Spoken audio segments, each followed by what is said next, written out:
DM थे बांका, उसके पास एक आवेदन गया कि शिक्षक लोग विद्यालय में नहीं पढ़ाते।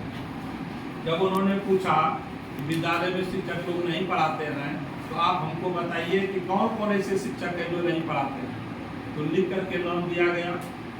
उन्होंने एसडीओ साहब को नोटिस किया कि एसडीओ साहब आप इन विद्यालय के गार्जियन को और इसके मतलब जो आवेदन दिए सबको बुलाइए, दिनांक इतना को बैठक हो। उसमें सबको बुलाया, कुर्सी से लगा दिया। सब चीज लगा देने के बाद पत्रकार सब लोग आ गए। आने के बाद उनको खड़ा किया। जिस दिन से पूछा उसी दिन से उसका हवा ढील हो गई कि अब डीएम साहब बुलाए क्या करेंगे हमको पता नहीं है। तो 10 गार्जियन भागना शुरू कर दिया।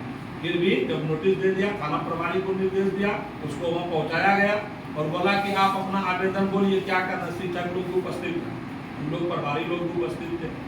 तो वो बोले कि शिक्षक लोग नहीं पढ़ाते हैं। तो डीएम साहब बोले हम शिक्षक को पढ़ाने के लिए नहीं भेजे।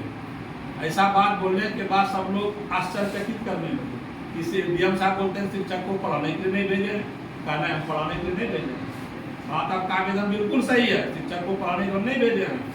उन्होंने उसका खंडन किया कि हम शिक्षक जो भेजे हैं वह तो जागृति पैदा करने के लिए होता है। बच्चे में इस चीज की जागृति पैदा कर दे कि वह पढ़े। जब जागृति पैदा हो जाएगा पहाड़ पर जाकर भी वह बच्चा पढ़ेगा, घर में भी पढ़ेगा, माता पिता के अभाव में भी पढ़ेगा। लेकिन अगर बच्चे में जागृति शिक्षक पैदा नहीं कर पाया और उस पर यह दबाव दीजिएगा कि स्कूल में वे आते हैं समय पर और पढ़ाते हैं कि नहीं है, इसका समीक्षा कीजिएगा तो इससे बच्चे नहीं पढ़ेंगे। हमारे पिताजी जो थे मेरे कान पकड़कर 4 बार मिटते थे, मैं आज डीएम बन गया। आप अपने बच्चे को कई बार कान पकड़े हैं? एक बार कान पकड़े हैं? अगर मास्टर साहब आपके बच्चे का कान पकड़कर मोचार देंगे तो शिकायत आएगा कि उसका कान उखड़ गया। इसलिए बच्चे आपके नहीं पढ़ते, पहले आप स्वयं सुधरिए। आप इस बात को सोचिए शिक्षक हमारे योग्य हैं, वे शिक्षा देने के लिए तत्पर हैं। आप अपने बच्चे को प्रतिदिन विद्यालय भेजिए। विद्यालय में पठन पाठन का देख रेख करना मेरा काम है। उसमें जब त्रुटि होगी उसके बाद मेरे पास आवेदन लेकर आइएगा, तब हम समझेंगे कि आप ऐसा शिकायत मेरे पास सही लेकर आए हैं। इस तरह का शिकायत मध्याह्न भोजन नहीं बनने के बाद शिकायत की शिक्षक विद्यालय नहीं आते हैं। कोई तरह का मामला हुआ, फीस में वृद्धि हो गई, 2 रुपया लिया, शिक्षक नहीं पढ़ाते हैं। ऐसी परिस्थिति का हम आवेदन देखने के लिए तैयार नहीं है। उन्होंने एक किताब निकाला, किताब भेंट किया था सबको, देखिए इसी को पढ़िए। उसमें अपना पूरा मंतव्य के साथ लगभग 50 या 60 पेज का किताब है।